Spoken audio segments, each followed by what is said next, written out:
সবাইকে স্বাগত জানাচ্ছি বিডি ভিউজে। আপনাদের সাথে আছি আমি সুস্মিতা দাস। যুক্তরাষ্ট্র আর ইরানের সম্পর্ক বহু বছর ধরেই টানাপোড়েন চলছে। বহু ঘটনা এই সম্পর্কে আর উত্তেজনা যোগ করেছে।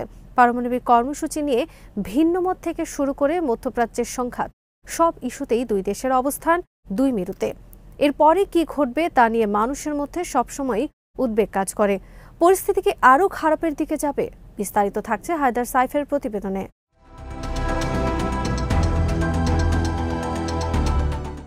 যুক্তরাষ্ট্র আর ইরান সবসময় শত্রু ছিল না, কিন্তু পরিস্থিতি বদলে যায় ১৯৭৯ সালে। এই বছরেই ইরানে সংঘটিত হয় ইসলামী বিপ্লব। মার্কিন সমর্থিত নেতাকে ক্ষমতা থেকে উৎখাত করা হয়। ইরানের নতুন সরকার আমেরিকাকে বিশ্বাস করত না, যুক্তরাষ্ট্রকে তারা হুমকি হিসেবে দেখেছে। তখন থেকেই দুই দেশের মধ্যে সমস্যা তৈরি হয়েছে।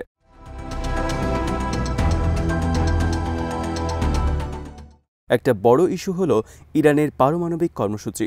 যুক্তরাষ্ট্র আর তাদের মিত্ররা উদ্বেগে আছে যে ইরান হয়তো পারমাণবিক অস্ত্র বানাতে পারে। ইরান সবসময় বলেছে তাদের কর্মসূচি শান্তিপূর্ণ, জ্বালানির জন্য এটা তারা করেছে। তবে পশ্চিমারা তাদের কথায় বিশ্বাস করতে চায় না। এই মতভিন্নতা উভয় পক্ষের মধ্যে নানা উত্তেজনা তৈরি করেছে।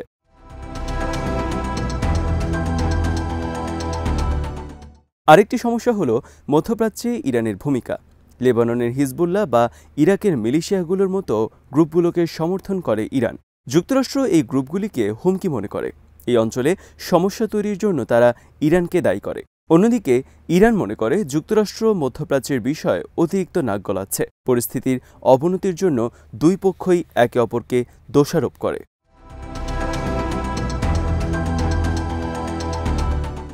পরিস্থিতির সম্প্রতি আরও অবনতি হয়েছে। ২০২০ সালে যুক্তরাষ্ট্র ইরানের শীর্ষ জেনারেল কাসেম সোলাইমানিকে হত্যা করে। প্রচণ্ড ক্ষুব্ধ হয় ইরান। প্রতিশোধ নেয়ার শপথ নেয় তারা। তখন থেকেই এই অঞ্চলের মার্কিন ঘাঁটিগুলোতে বিভিন্ন সময় হামলা হয়েছে। কেউ কেউ মনে করেন এই সব হামলার পেছনে রয়েছে ইরান। পারস্য উপসাগরে জাহাজের উপর হামলার জন্য যুক্তরাষ্ট্র ইরানকে দোষারোপ করেছে। আরেকটি বড় ইস্যু হল নিষেধাজ্ঞা। ইরানের ওপর কঠোর নিষেধাজ্ঞা দিয়ে রেখেছে যুক্তরাষ্ট্র। এইসব নিষেধাজ্ঞা ইরানের অর্থনীতির ক্ষতি করছে। খাবার আর ওষুধ কিনতে ইরানের জনগণকে সংগ্রাম করতে হয়। ইরানের নেতারা বলেন যুক্তরাষ্ট্র তাদের দেশকে দুর্বল করার চেষ্টা করছে। তারা নিষেধাজ্ঞা তুলে নেয়ার দাবি জানিয়েছেন, কিন্তু যুক্তরাষ্ট্র চায় ইরান আগে তাদের কথা মেনে নিক।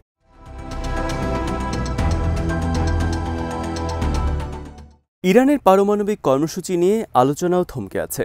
২০১৫ সালে ইরান এবং যুক্তরাষ্ট্রসহ বেশ কিছু দেশ একটা চুক্তিতে সই করেছিল। জেসিপিও নামে পরিচিত এই চুক্তিতে ইরানের পারমাণবিক কর্মকাণ্ড সীমিত করা হয়েছিল। বিনিময়ে তাদের উপর থেকে নিষেধাজ্ঞা কমানো হয়েছিল। কিন্তু ২০১৮ সালে যুক্তরাষ্ট্র একতরফাভাবে চুক্তি থেকে বেরিয়ে যায়। তাদের কথা হলো চুক্তি যথেষ্ট কঠিন হয়নি। ইরানও তখন চুক্তির কিছু ধারা অগ্রাহ্য করতে শুরু করে। এখন দুই দেশই একমত হওয়ার জায়গা থেকে বহু দূরে সরে গেছে।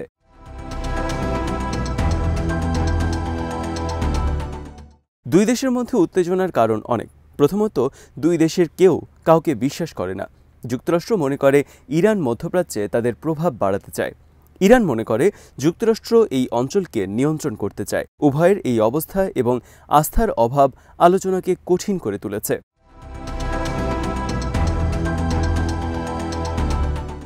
দ্বিতীয়ত, দুই পক্ষেরই শক্তিশালী মিত্র আছে। যুক্তরাষ্ট্র ইসরায়েল আর সৌদি আরবের মতো দেশগুলোকে সমর্থন দিচ্ছে।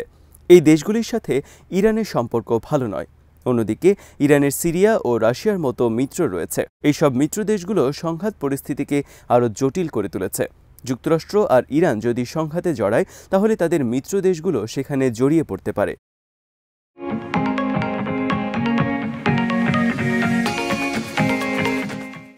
দুই দেশের রাজনীতি এখানে একটা ভূমিকা রাখছে। যুক্তরাষ্ট্রের কিছু নেতা ইরানের উপর আরও কঠোর হতে চান। তারা মনে করেন কঠোর হলে মার্কিন শক্তিমত্তা প্রকাশ পাবে। ইরানের কট্টরপন্থী নেতারাও নিজেদেরকে দুর্বল দেখাতে চান না। মার্কিন দাবির সামনে মাথা নোয়াতে অস্বীকার করেছেন তারা। ফলে সমঝোতার বিষয়টি আরও কঠিন হয়ে গেছে।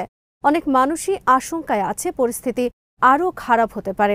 যুক্তরাষ্ট্র আর ইরান কি শেষ পর্যন্ত যুদ্ধে জড়াবে? সম্ভাবনা উড়িয়ে দেওয়া যায় না, তবে নিশ্চিত করেও বলা যাবে না সেটা। যুদ্ধ লাগলে দুই পক্ষেরই ক্ষতি হবে। যুক্তরাষ্ট্রের শক্তিশালী সামরিক বাহিনী রয়েছে, কিন্তু ইরানের বিরুদ্ধে লড়াই সহজ হবে না। ইরানের বিশাল সেনাবাহিনী যেমন আছে, তেমনি অনেক সমর্থকও আছে এই অঞ্চলে। দুই দেশের যুদ্ধ লাগলে সেটা অন্য দেশগুলোতেও ছড়িয়ে পড়তে পারে। বৈশ্বিক অর্থনীতির ওপরও এর প্রভাব পড়বে। তেলের দাম আকাশচুম্বী হয়ে যেতে পারে।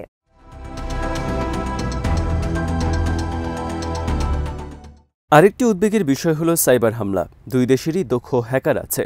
যুক্তরাষ্ট্রের ব্যবসা ও সরকারি সিস্টেমের উপর হামলা করতে পারে ইরান। যুক্তরাষ্ট্র ইরানে একই ধরনের হামলা করতে পারে। এই ধরনের সংঘাত হলে কোনো গুলিবর্ষণ ছাড়াই উভয় পক্ষের যথেষ্ট ক্ষতি হবে।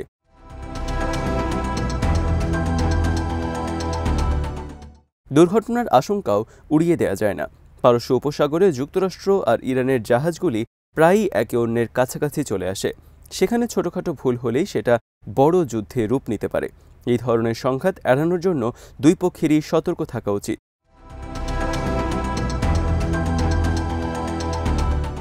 উত্তেজনা যতই থাকুক, শান্তি একেবারে অসম্ভব নয়। কূটনীতি এ ব্যাপারে সাহায্য করতে পারে। যুক্তরাষ্ট্র আর ইরান আলোচনায় বসলে সমাধান আসতে পারে। যেমন পারমাণবিক চুক্তি তারা নবায়ন করতে পারে। এটা সম্ভব হলে কিছু চাপ কমে যাবে। যুক্তরাষ্ট্র নিষেধাজ্ঞা তুলে নিলে ইরানের জনগণের উপকার হবে। বিনিময়ে পারমাণবিক কর্মসূচি সীমিত রাখতে রাজি হতে পারে ইরান।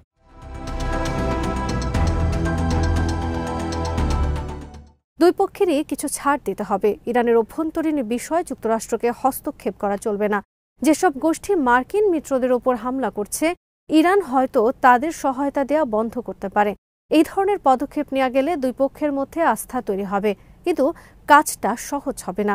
নিজের শক্ত অবস্থান ধরে রাখার ব্যাপারে দুই পক্ষের নেতাদের ওপরই অভ্যন্তরীণ চাপ রয়েছে। অন্য দেশও সাহায্যে এগিয়ে আসতে পারে। চীন ও রাশিয়ার মতো দেশগুলোর ইরানের সাথে সম্পর্ক আছে। ইরানকে সমঝোতার ব্যাপারে তারা উৎসাহিত করতে পারে। ইউরোপীয় দেশগুলো ভূমিকা রাখতে পারে। তারা চায় পারমাণবিক চুক্তিটা কাজ করুক। সবাই একসাথে কাজ করলে অগ্রগতি সম্ভব।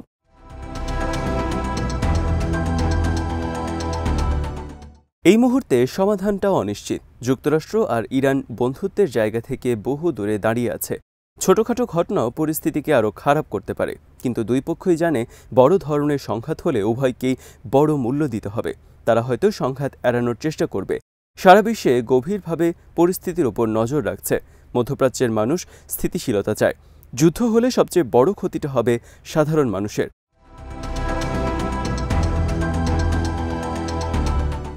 বিশ্লেষকরা মনে করেন পরিস্থিতি উন্নতির সম্ভাবনা শেষ হয়ে যায়নি। নেতারা কি পদক্ষেপ নেন তার উপর নির্ভর করছে সবকিছু। তারা কি শান্তি বেছে নেবেন নাকি সংঘাতের পথে হাঁটবেন, সময় তা বলে দেবে।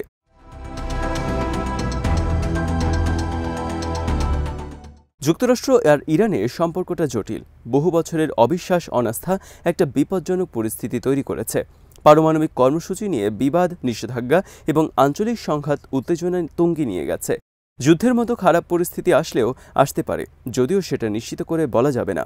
কূটনীতির মাধ্যমে উত্তেজনা হ্রাসের সুযোগ এখনও রয়েছে। দুই পক্ষেরই আলোচনায় বসা উচিত, ছাড় দেওয়া উচিত। অন্য দেশগুলোরও এগিয়ে আসা দরকার।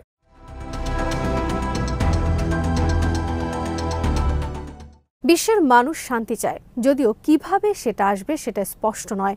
সবাই চায় বড় ধরনের সংকট যেন না আসে। আজকে যে সিদ্ধান্ত নেওয়া হবে তার উপর ভবিষ্যৎ নির্ভর করছে। আজ এখানেই শেষ করছি। সবাই ভালো থাকুন, সুস্থ থাকুন আর দেখতে থাকুন বিডি ভিউজ। চ্যানেলটি ভালো লাগলে সাবস্ক্রাইব করুন, সংযুক্ত থাকুন আমাদের ফেসবুক পেজে।